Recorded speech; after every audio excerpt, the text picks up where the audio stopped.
امروز اومدیم با معرفی این کیف چرم خوشگلمون.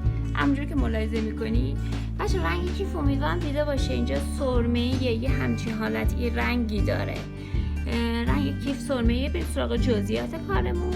این قسمت کیف که تمام دور دوخت شده، دوختاش به این صورته، امیدوارم تو تصویر دیده باشه.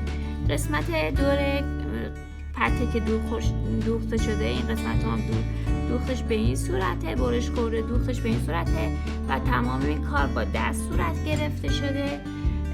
عرض کیفمون 25، طول کیفمون 30، یه حلقه داره که همون حلقه که دستشه، فلزی 18.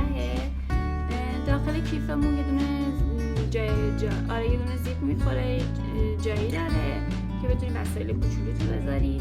این قسمت کیف هم زیپ میخوره. قطر کیفمون که این باشه، قطر کیفمون هم قطر کیفمون هم 7، یه دونه بندلک هم داره. به این صورت قرار میگیره.